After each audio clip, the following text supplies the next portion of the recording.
I want to call up now Dr. Richard Curran from the Smithsonian Institution to talk a little bit about the partnership between the Smithsonian and the government of Haiti in some very critical areas, trying to make sure that wherever possible, all of the resources that were available through modern technology and human ingenuity from the international community, but also within Haiti, are being, even at this time, brought to bear in trying to recover and restore some of the really critical cultural treasures of Haiti. So Dr. Curran, if you could come up for just a few minutes and tell us a little bit about your work, I think people would be very interested in that.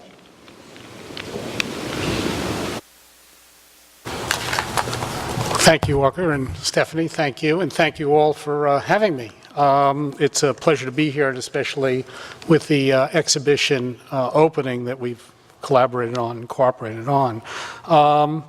There would not be Arkansas if it wasn't for Haiti. In the late 1700s and early 1800s, the Haitian people, inspired by the American Revolution and the French Revolution, fought for their freedom. They abolished slavery. They became the second country in the Western Hemisphere after the United States to achieve their freedom.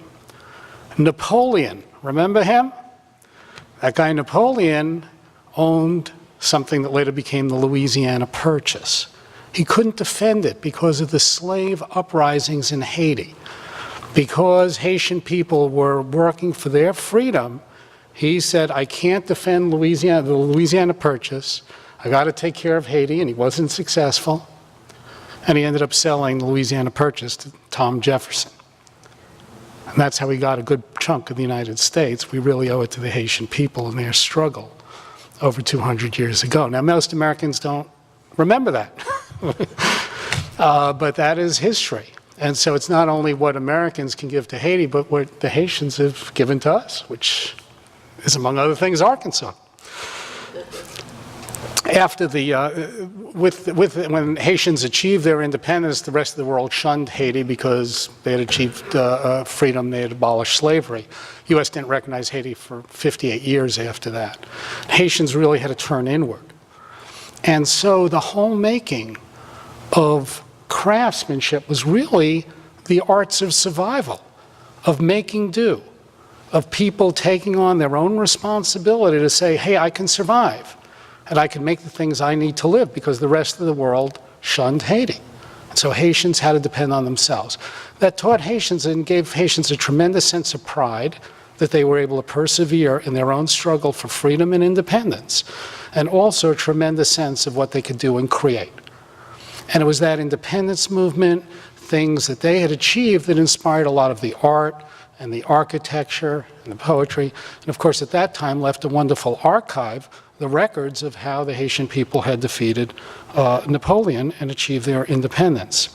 When the earthquake hit, many of the records of that history were lost. Just here we're in the midst, we're sitting in an archive, presidential archive.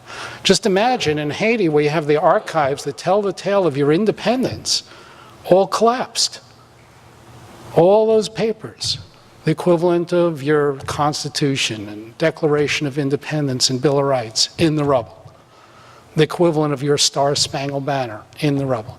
As you know, I sit in a castle, I work in a castle on the Mall in Washington where you kind of sit, and you know, I look over there and I got, you know, Jefferson's desk and Lincoln's hat and all the icons of American the Right Flyer and stuff. It's as if all the Smithsonian collapsed. As Walker said, the White House collapsed, the equivalent of the White House in Haiti collapsed. Throw in the Library of Congress, the Supreme Court, every church in Port-au-Prince collapsed. And so, of course, the first impulse is to pull people out of the rubble, deal with survivors, deal with the injuries. But the Haitian people, if you remember watching on TV, sang through the night to get through those first days. It was their resilience, their songs, their sense of who they were. And immediately after the earthquake, people in Haiti started painting, painting scenes of the earthquake, and crafting, and doing things. And again, just like Magalhae, just like we've heard, our impulse at the Smithsonian too was to help. I got a call from Patrick de la Tour, who used to work at the Smithsonian. He was a fellow. He was put in charge of at that time, the Presidential Committee to come up with the plan for reconstruction. Patrick had donated, his parents had donated, I'd been to Haiti many times, his parents had donated a painting to the Smithsonian. Their art gallery collapsed and they were dead. And Patrick was trying to work on reconstruction of Haiti from a tent. Similarly, many other Haitians that we had worked with at the Smithsonian over the years, and we said, look, you know, the Clinton Foundation and others came to the aid of Haiti and did tremendous, tremendous work. No question, as you see the exhibit, know the tale. This was an amazing humanitarian tale in an awfully destructive situation. What we looked at with the Smithsonian and our colleagues at other cultural institutions was what we could do, and Haitians asked us, we have this rich heritage. We don't have a whole lot of other things, but we do have this heritage. Can you help us save it? And so we organized various teams. We took over an old a building that the UN had vacated in Haiti. We sent down conservators and others from the Smithsonian. We put out a call to museums and archives around the US, and people stepped forward. Went down to Haiti. We basically rented a place. We had to bring in two, you know, the same story as everybody else. We had to bring in 2 generators from Canada. They sat in the port for too long. You know, we had to figure out how to make things work, but we did. We brought in microscopes and facilities that we hand carried in and did what many people did in Haiti.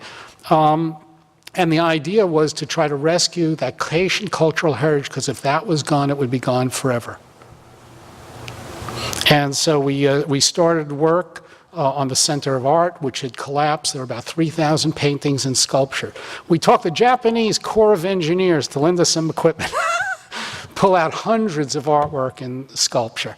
Work with the archives to help pull out some of their stuff. Rare book collections in Haiti going back to the 1700s. The Bureau of Ethnology, the equivalent of like the Natural History Museum, they had all this stuff in Tupperware. I remember the first time I saw all these blue lids out on the building was collapsed. I'm looking at all these blue things. What is that?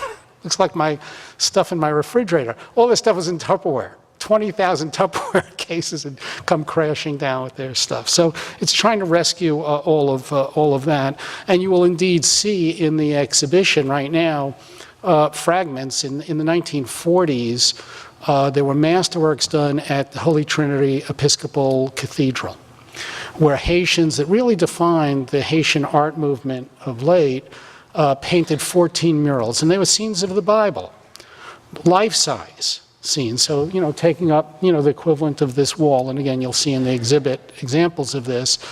And it was really, but all the figures are Haitian. So it was the Haitianization of Christianity.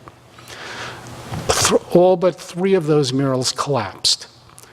And so our job now, one of our big projects was to build scaffolding over those murals, to hold them up to the time that we can now take them down.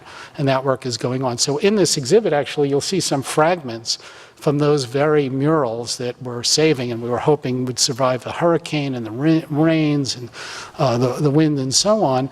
We're testing them at the Smithsonian, so when we take them down and it doesn't bust up. It's kind of like taking down a vertical jigsaw puzzle.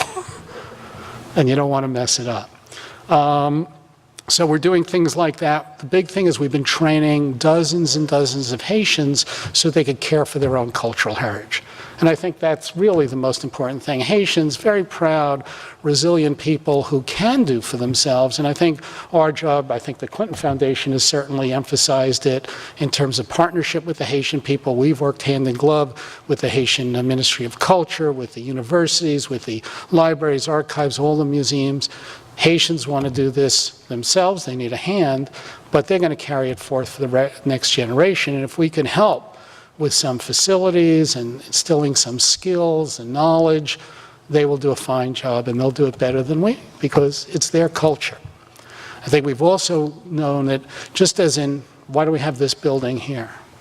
You have this building because you want what happened during the Clinton presidency to inspire future generations so people learn from it. And the same thing in Haiti.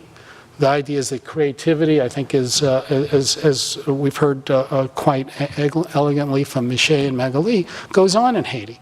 And we want that creativity, we want the past and that heritage to be almost a library, an archive, a museum that will inspire future creativity. That's why we do it. So I think having that going on, so we've been sending care packages to painters, over 150 painters, that we send brushes and canvases and paints, very specific paints. Haitians are very specific about the colors they use, and you'll see some of the examples of that art.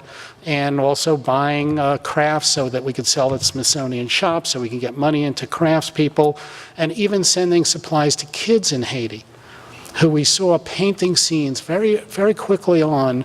You know, art, sometimes people think, oh, that art and culture stuff, it's just, you know, just at the end of the line. I mean, it's the last thing.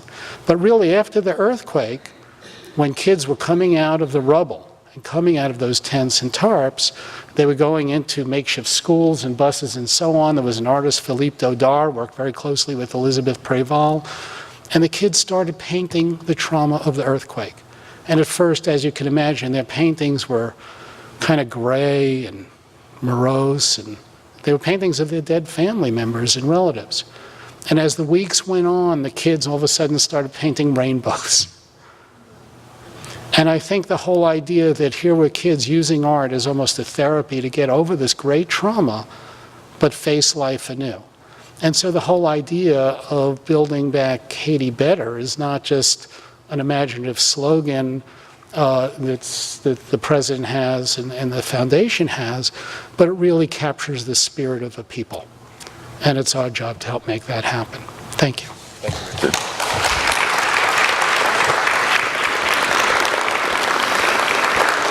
Well, I want to thank Michel for being here, and again, the fabulous work that you see outside on the wall and downstairs.